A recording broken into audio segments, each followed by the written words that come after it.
Hello and welcome everyone. We at Mark Business Transformation are extremely delighted to present our Fin Meets Tech series of webinars for our finance professionals. Mark Business Transformation is a 16-year-old organization specializing in training and consulting, covering the areas of finance, leadership, and change management. Today, we have Anand Prakash Jangid, ACE Forensic Auditor and Finance Evangelist, and Rajiv Gupta, Head Internal Audit and Vice President of Flipkart, discussing one of the subjects very close to our heart. It's a challenge we are facing day in, day out. Tech advancements, automation, and digitalization are here to stay, but they bring with them all the disruption. So today, Anand and Rajiv will be discussing on how to leverage this in the space of finance and audit. Before handing over the mic to Anand, just a little bit about him. Anand is a foremost thought leader in the application of machine learning in the field of finance and audit. He has helped organizations across the globe in implementing all these applications. He helps the organizations detect these anomalies, manage their business risks, and help in process optimization. So over to you, Anand. Thanks, Deshna. Thanks a lot. And I'd like to welcome our guest for today, Rajiv Gupta. Rajiv is a dear friend, have known him for a long time. Presently, Rajiv is a Vice President at Flipkart. He heads the audit function globally for them. And it's a pleasure to have you, Rajiv, with us today. Thanks, Anand. Pleasure's all mine. Thanks. Great. So what we have envisaged for today is we'll just keep it very conversational, and we'd like to just, have some thoughts from the thought leaders, Rajiv here, on terms of some of the things which are happening around us in the audit and finance function. Rajiv being a veteran in this field and have worked in both the domain and consulting, audit, finance, I'm sure we'll actually be getting his words of, or I would say the pearls of wisdom in terms of what they are. So without much ado, I would like to thank all the audience to be here for today. And we would actually just jump into a kind of a more of a discussion mode. And then we would also wait for your, I would say Q&As coming in terms of what your thoughts are also there. So I would like to have your inputs, guys, in terms of what you think and what are your thoughts also, so that we can actually, be more enlightened in terms of your understanding and everything. So Rajiv, I was actually thinking what should be the kind of questions I should be asking. And one of the kind of thing which I thought I'll start with, and that's something which is there in the mind of every finance leader and audit leader today, is why there is all this buzz about technology and innovations and all that thing. We have been doing our work for so many years, we have been working in this domain. We all know. Is there any problem with our current way of working? Is there something wrong we are doing? That's why there is so much of buzz that, there's a transformation, there's all these things happening. Or in your view, it's just like just a kind of a hype created out there. There are also talks goes on that, this is just a hype and nothing else. So I'd like to, hear your thoughts on that, Rajiv. I would say it's 50-50, Anand. See, the thing is, world around us is changing. Yeah. Till years ago, the best-in-class companies or the companies with the highest market cap used to be the traditional businesses, who the internal environment in those organizations, they change very slowly, right? And once they, for example, implement a process, implement an ERP, then the life is set for a few years at least, unless they go for the version upgrade, which happens maybe 3 years, 5 years, 7 years later. So till that time, things doesn't change. Whether you talk about oil business, whether you talk about transportation business, a pretty consistent business. This used to be the past. Now the new age organizations, they are run on data. Yeah. and they are into the business, they are not into the business of providing trucks. They are not into the business of providing taxi. They are not into the business of providing oil. They are into the business of solving problems. Yeah. Right. So to continue solve problem, they have to keep analyzing what is happening within the organization as well as outside the organization. And based on that, they have to make sure their business model is agile, and they keep changing they keep adjusting their business process to continue serving the customer problems. Now, if the business keeps changing so frequently to solve those problems, how can auditor continue following the same approach? And if the quantum of data, if that is increasing, yeah, and if I talk about the new age organizations, the industry estimates are they are issuing on an average 5 to 7 crore invoices every month, one organization. Yeah. Interesting. Now, think of that, huh, Anand? 5 to 7 crore invoice in a month multiplied by 12. Now, if you say, I will do 25 samples. Yeah. So how in that type of environment, you're gonna give assurance to the audit committee as well as to the stakeholders that everything is fine. So, so in short, this is the half answer, which is yes, there is a need for that. The second half is, to some extent, there is a hype also that with AI, ML, everything will change. You and me will no longer be required. Yeah. So to that extent, it's in another extreme, but this will not happen. And maybe, I don't know, maybe you will be asking some more questions around it, so I will go deeper there. No, I think that was very interesting thoughts you have. And, I am actually thinking of the same thing. When I became CA long ago, and I'm sure you also remember it, there was a time when we never have so much of data, or we didn't have the tools to deal with so much of data. And yes, you're right. Today, 5 crore invoices per month is actually a voluminous data. Even if I have to pick up a simple, sample size for that, if I'm actually just saying it's not going to give me that assurance which is there. Amazing thought. So I had, just to continue from that, what you said. Now, let me just go first on the audit function, and then I'll also take your views on finance, because I know there are some entanglement which happens out there. One of the area which I was thinking is, we have been hearing that, and I was actually reading one of the book by Richard Chambers, which was very interesting, and he was talking about the technology role in the future of internal audit, and innovation was a key driver. So, in your view, how do you envision this, the role of technology in future of internal audit? How do you think that? Will it like, as you said, there are doomsayers who said, oh, we will not require auditors. No, I don't agree to that point. But do you see there is something very different things emerging in this whole perspective of how do we use technology, or the role of technology in the whole internal audit function? What's your thoughts on that? See, so Anand, very, very relevant point.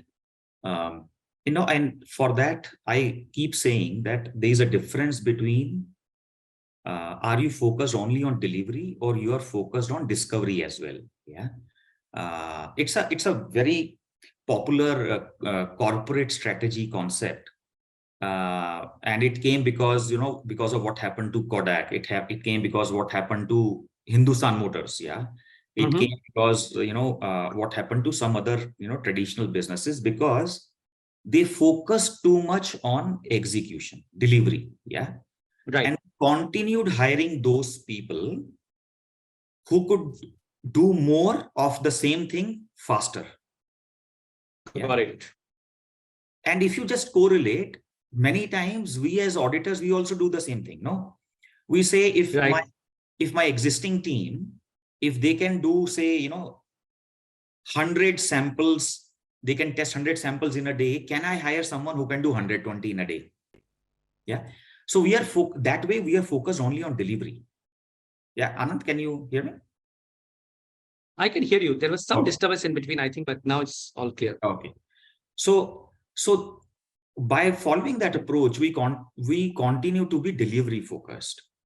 But we also need to challenge ourselves. ये delivery किसी को चाहिए भी कि नहीं चाहिए? So for example, if Kodak continues to hire those people who can make those film वाला cameras faster, Right. बाबा उसका तो sale ही नहीं हो रहा है, तो faster बना के what you will be able to do? So is the trend changing, and that is what I call discovery phase. So I think in any audit function, there has to be a combination, maybe 80-20, maybe 70-30, that percentage the respective team leader has to decide. X percentage of team focus on amazing delivery, because we have commitment to the audit committee that we'll take care of X risks, we'll audit, we'll perform so many audits, we'll perform so many advisories and so on. So that 70-80% of the team has to be focused on delivery. Right. Now for discovery means what? Discovery means whichever technology business is using, whichever technology is now there, which the business is using, is there a way we can also adopt it? For example, maybe robotic process automation, maybe AI, maybe ML. Right. If business is using, the two angles which we have to evaluate. Angle number one, if business is using, we have to audit. So at least to that extent, we need to know, right? That's the bare minimum. Second is, you may also then like to use it for your own department. Ki Baba, I learned how to audit and I'm auditing that technology, but that technology is amazing. So why can't I, deploy that in audit function itself? Obviously, small audit function may not be able to use, but there are many companies which have global, departments set up in India or in Asia, which have hundreds of auditors based, maybe in Bangalore, maybe in Hyderabad, Chennai, or maybe Gurgaon. So those can definitely, think of financial feasibility of deploying some of these emerging technologies. So that's how I split, Anand. Interesting. I think I really I made a note of this term, delivery versus discovery. I think there's a very interesting blog, a LinkedIn post by you. I read that post also, and that actually makes sense. I think we are very focused on, that this is what we need to do, but we are not seeing that whole environment around us as changing. And knowledge of the business was always a kind of a key function for audit and finance. Amazing. So I just want to take something what you said in your discussion. You were talking about RPA, you were talking about AI, you're talking about machine learning and other things. So in your view, what are the tech do you see, or the technology you see, which is going to make a big dent in the audit function? Or I would say dent, I would say something which can be leveraged extensively as per you. Because I remember, I have seen some of the very interesting thing when, we are using Zoom and all the thing. And I remember for long back, I'm just talking about 2015, 16, people also used to record their audit evidence on Zoom or cameras and all thing, that they started using technology in small way. But that's a great thing. But what are the things which you see is going to make an interesting impact in this function of finance and audit as per your view? So, I think two very fundamental shifts are going to happen. Those shifts were happening slowly, Anand, earlier. But as you rightly said, during COVID times, those because the company's adoption of technology, increased multifold. So I think these two shifts have to happen, pretty quickly in audit function as well. One is auditors' understanding of technology risk, which in our technical language we call as IT general controls, right? Now, historically, this has been a checklist-driven audit, Anand, where I agree.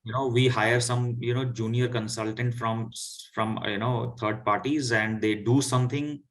They issue some report to us, which many times we were not making head and tail of it, but yes, they said there are some high risk, there are some medium risk. But Anand, I think the time has come where we need to start connecting the dots. Those high risk hai, which they are saying that this thing is not working in the organization, how it is going to impact my financial reporting, for example. Got it. How it is going to impact my operations, and so on. Yeah. So I think that connecting the dots, sooner we learn as Right. leaders, better it is. Otherwise, there are two standalone, two reports, one IT, one finance. As long as two are getting reported, we were happy in the past. I think that is no longer, it's not going to work. Secondly, the way almost all of us, whether auditor or as finance not leader, even finance team member, we know how to use, Excel. You may be knowing few more formulas. I may be knowing slightly lesser number of formulas, but we know how to use formulas in Excel. And we feel proud about it. Ki, Arey Baba, hire me because I know Excel formulas, how to apply VLOOKUP. It is no longer a moat.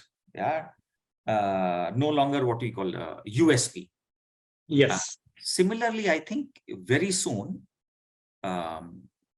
Python, R, and tools like that, they will replace, as commodity, just like Excel and others have become commodity. I think these tools are going to become a commodity. And the finance professionals, they will not become super duper expert. They are not supposed to be. For example, you and me, we are not supposed to be the best in class in Excel. We are supposed to know how to use Excel. Similarly, I think that's the second shift which is happening. These fundamentals, all finance professional, they would be expected to be aware of. And once they are aware of this, the new thing which I heard you also speaking many times, low code and no code. That is, it will complement these tools. Why I am saying so, Anand bhai? For example, not today, for last 20, 30 years, we are using calculator. Even when we were studying in our school colleges, their calculators were there, but we were not allowed to use calculator. You and me, we could have argued with our professor that Baba, in our real life, we are going to use calculator. It is already there.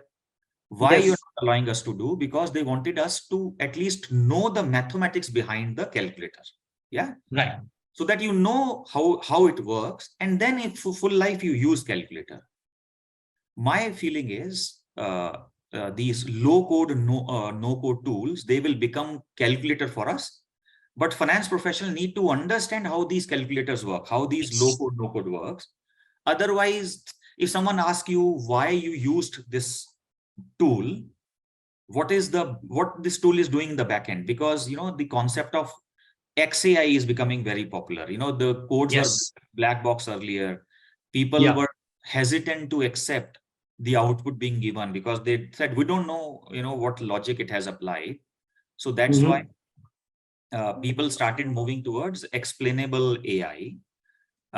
Similarly, if I am the finance leader, and if, for example, someone from your team comes to me saying, Rajiv, this is the recommendation from my machine learning algorithm. And which ML you used? I used ABC companies, no code, low code. I will have very low comfort on that. Versus if that person is able to explain to me ki, us tool mein, what's the logic behind it. So these are two shifts. Just to summarize, one, how well we integrate IT risks with our, business process risks, be it finance, be it operations, be it others. Second is, I think these coding language, some of these are going to become commodity. And once they become commodity, everybody will shift to low code, no code, which will become like calculators of the past. Interesting, Rajiv. I think this is actually what you told right now make a lot of sense, Rajiv, because the first point, for audience, when he said to Rajiv was talking about it, that was very interesting because yes, ITGC was one of the kind of thing which we all went into. And the moment RPA came into picture, robotic process automation, we started seeing bots. One of the things which I have seen, and I'm sure Rajiv, you have, you were also discussing some of the similar cases. There was a need that we need to audit the RPA itself, because how, many a times the root password was actually put into the RPA to log on to the, systems and all that kind of thing. And people don't even know that, oh, it is actually being there out there. Can someone misuse it up? And on the low code, no code, that's a very interesting analogy, which you said.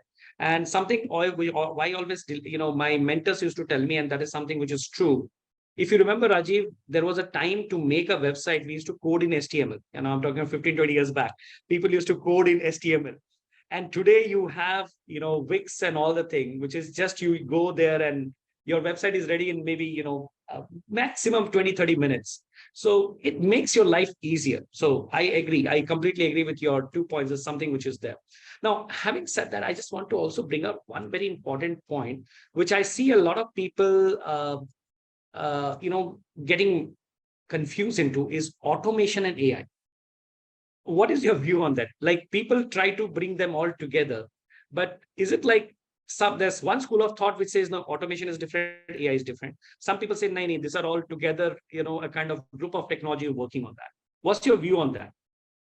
I agree with you, Anand. Automation is a bigger umbrella. It includes no-brainer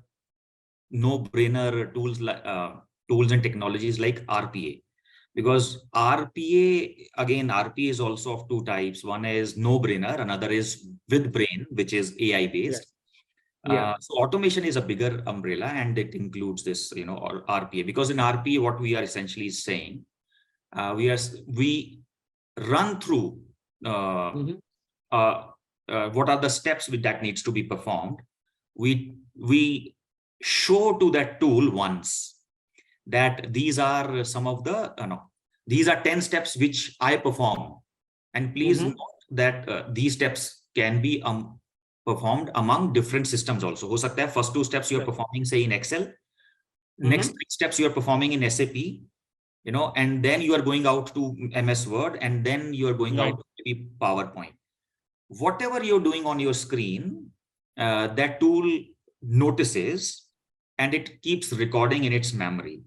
And then it re-executes exactly the same way. So RPA is the real automation, and it's not something new. Financial institutions, they are using it at least for last 25, 30 years. And the simplest example is the automated system. When you call any customer care, be it Airtel, be it MX, the very first person who interacts with you is not a person, actually. It's a bot who has been trained. And the easiest approach to train them is RPA. They generally don't use AI, but for example, your Alexa and Siri and all those, they are AI based bots, because they keep learning, and they don't have finite set of question and answer. They have infinite, and they keep increasing the size of their database based on what they are learning when they are interacting with you.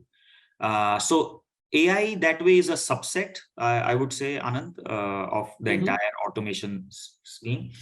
And I believe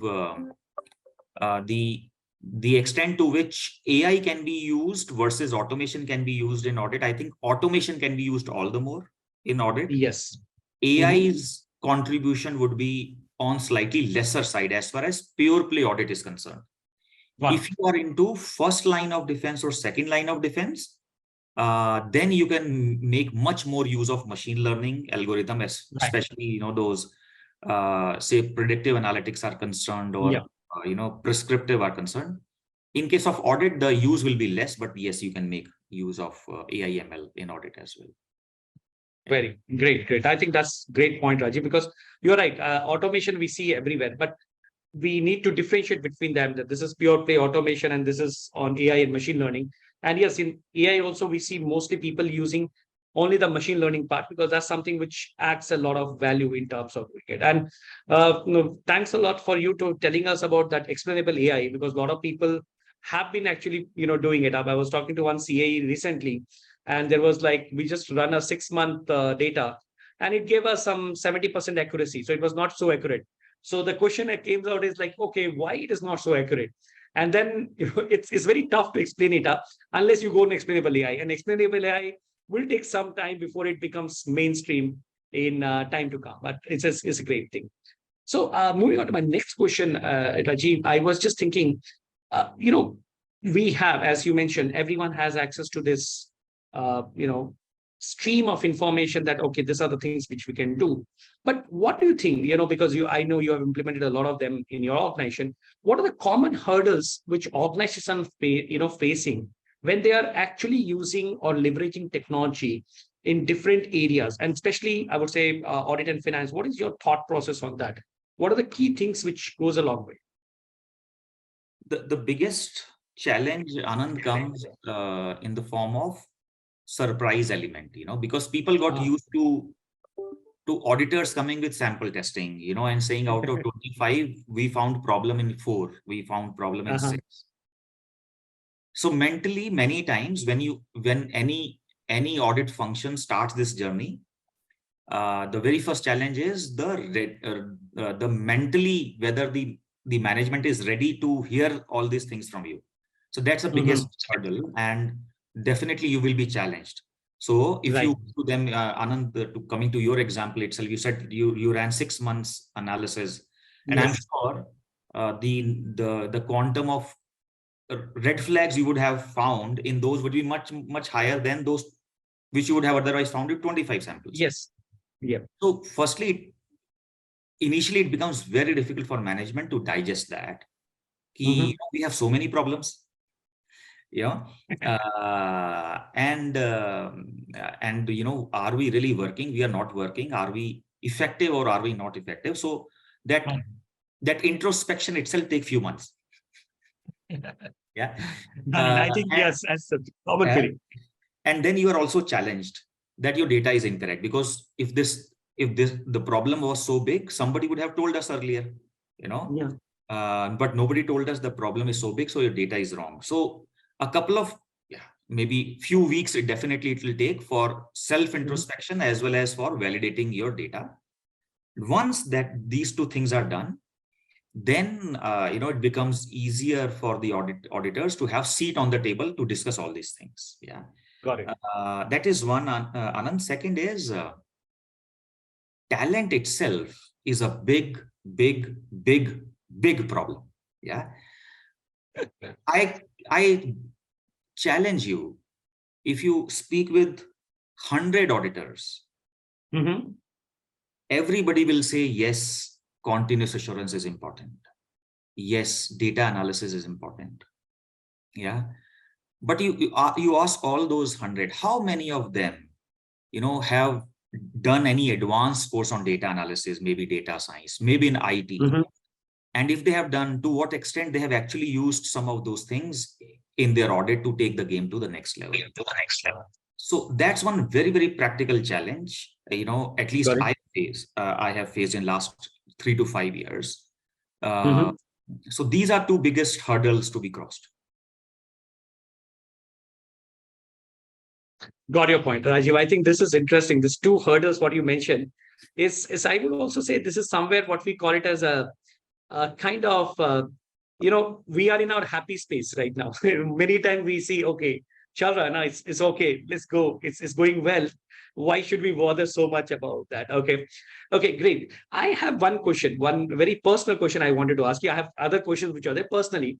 Of all the technologies, because I see in audit automation, RPA is being used, machine learning being used. People are using low code, no code. They're using blockchain based solutions right now to have a single source of truth and all that kind of thing. And I also see nowadays process mining being used extensively, because we have been all told, oh, we are following the SOP, but when you try to actually see the process mining, you see, oh, there is no happy path. No one is following the happy path. So of all the things which are there, what is your personal favorite? This is, I just wanted to know from Rajiv's point of view, what do you think, Rajiv, is your personal favorite and why? That is my question to you, of all the things. One is definitely, these process mining tools. In my experience, I have seen low adoption, Anand, but sooner the organizations adopt that in their governance, better it is. And as you rightly said, SOPs shows very fancy pictures, that this is how we operate. But the moment you plot it, or you see it on process mining, oh my God, you get to see so many deviations, Right. They may not be as frequent as the standard path, But why it happened? Because otherwise the company's process, as per that, there should not be any deviation. Yeah.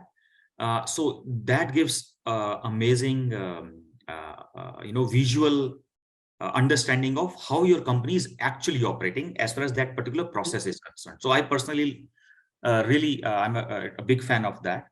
Secondly, I prefer visuals, Anand. It tells the story very easily.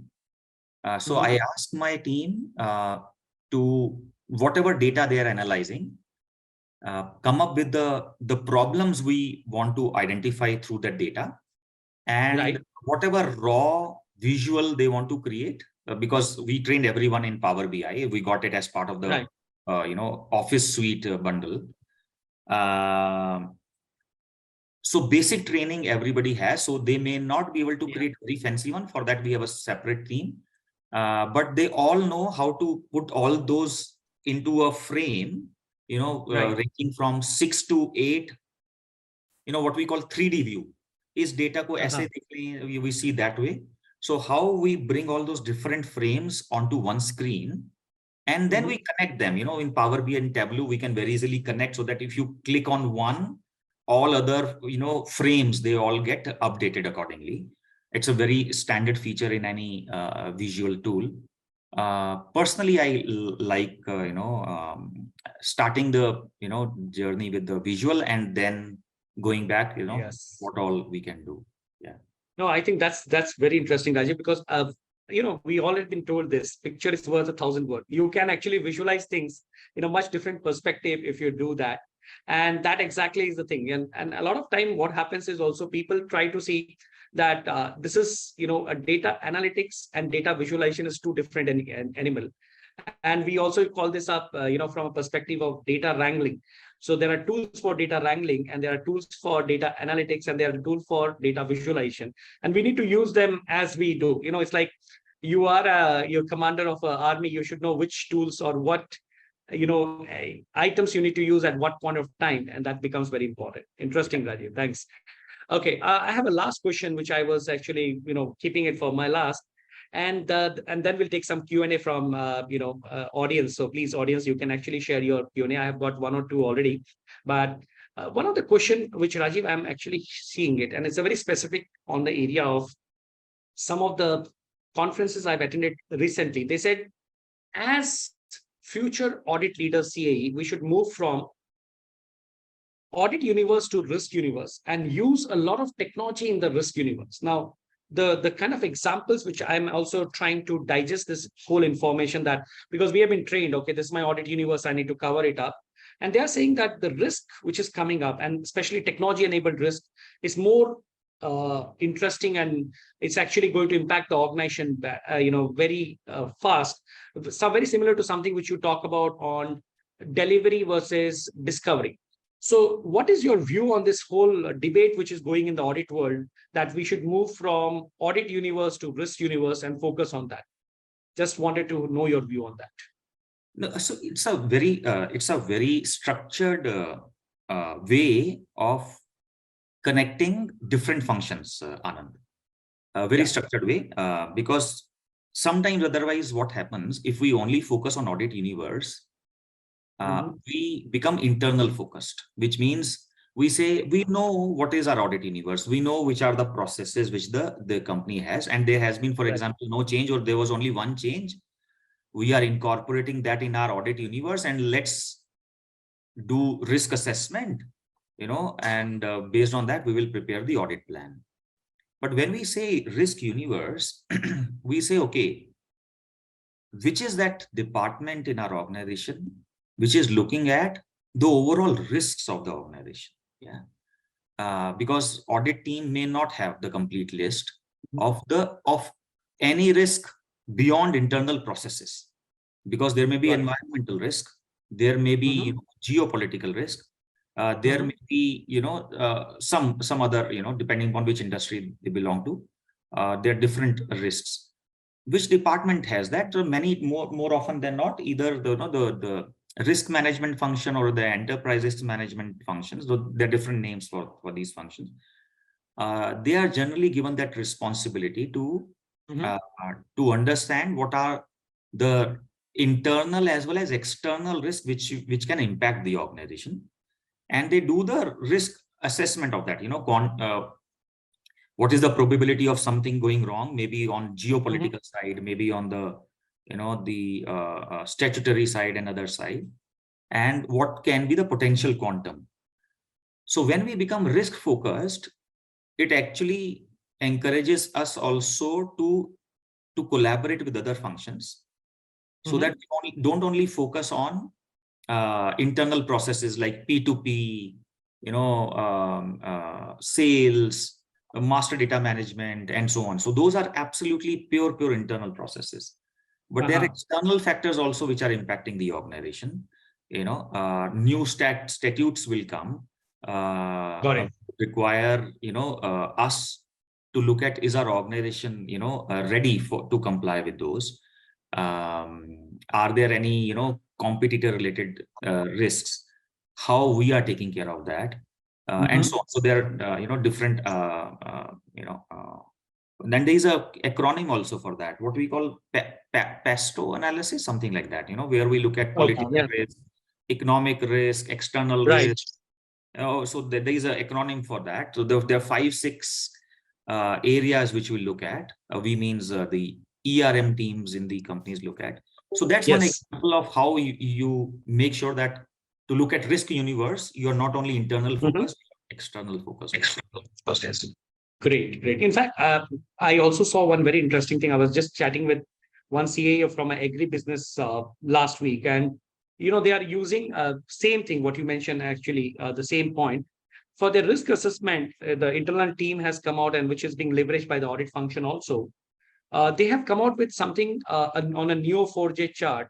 They show all the risks which are there and the interrelationship with them. And I was very impressed to see one very interesting thing.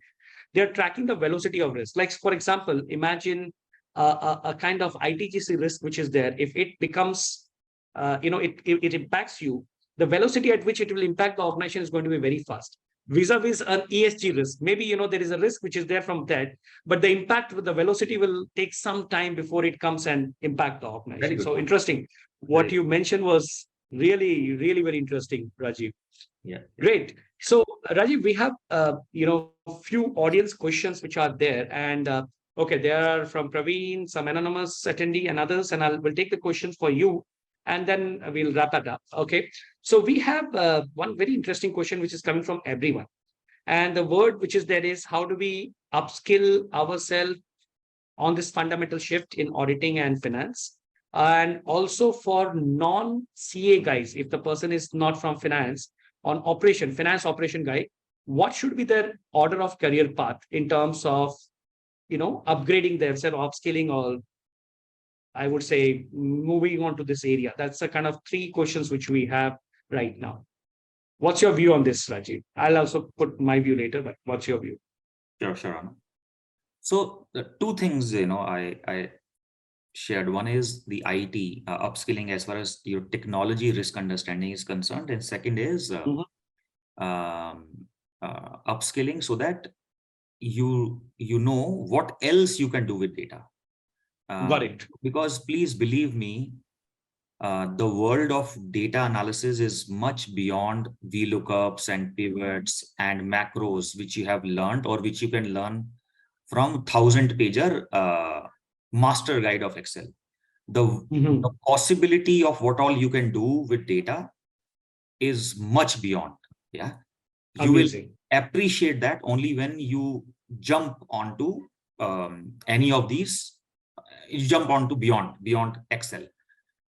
So quickly, firstly on the IT side, my view is if you are a chartered accountant, you may like to start with the diploma in information systems audit. That's I think that program is running for around 18 to 20 years, maybe more than that. All right. Yes, the DISA program. There are 2 beauties of that program. 3. Number 1, it is very economical as compared to some of the international programs. Number 1, very economical. Number 2, institute is kind enough to share a lot of books with you, which which otherwise you have to buy by making thousands and thousands of rupees. I mean, those are pretty expensive, and institute is kind enough to give you bundle of those books free of cost. Number 3, institute organizes 5 to 7 to 10 days full day classes where they make sure the best in class professionals, they come to teach you on some of those critical concepts which will be there. So these are the 3 things why I like CA Institute's DSAT, Diploma in IS Audits.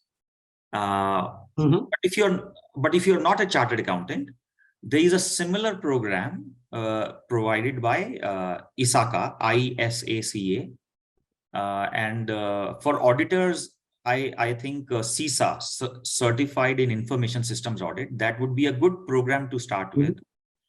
But if you are not into audit, you suppose you are into IT operations, you may like to evaluate CISM of the same institute, Certified in Information Systems Management. So those are my suggestions as far as chartered and non-chartered are concerned on the IT skilling, and that's a starting point. And then once you start, you will keep exploring. For example, if you want to become technically better, CISSP is another option provided obviously by another institute. That's very interesting. But if you want to upskill as far as your capability on risk assessment is concerned, then there's a C-risk program of ISACA itself. Once you jump into that bandwagon, you will, when you look at left and right, you will find, what else you can do. On the data side, I always suggest, Anand, that don't get excited. Oh, Anand and Rajiv are talking about data. Today only I will spend 2 lakh rupees and I will enroll for online classes. Don't do that. Because that involves a good amount of coding, and that involves serious commitment of at least your weekends for maybe 7 months to 11 months, depending on the comprehensiveness of the program you're doing. So it's not easy. You will lose lakhs of rupees and you will lose your peace of mind also. So what I suggest, all the weekends also. Yeah. So what I suggest, since weekend is coming, today is Thursday, buy a very economical course, maybe from Udemy, maybe from Coursera or something. And why I'm saying economical? Because when they go for sale, you get these courses in 400, 500 rupees. Yeah. Very much. You are right. Comprehensive courses, they are not 7-month courses, but they are 20 hours, 16 hours, 25 hours course on data science. You just listen to them. Don't do anything. Maybe when you're walking over the weekend, maybe when you are, don't do it when you are driving. Yeah. It will be, but when you're walking, just read, just listen to them. And why? Because then it will give you an idea. Are you getting excited with what they are saying, or are you getting, afraid about what they are saying? If you are getting excited, they are teaching some new concepts which I can apply in my function, then you spend lakhs of rupees.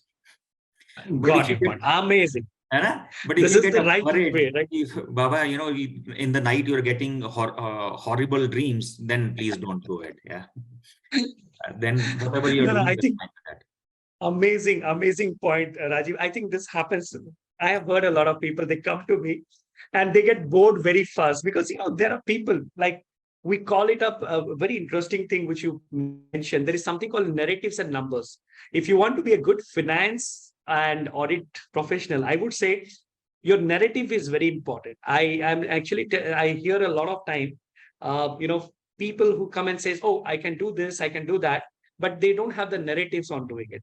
So narratives and numbers, and as you rightly said, there are something which you will be bored, you don't like it. So it doesn't make sense if it doesn't get excited, spending that money. I would say I completely agree with you. And also, Mark has a couple of programs which are there. So it's actually to do a boot camp. You basically try to understand it up. What is your liking? If you like that, only then you should be going for it.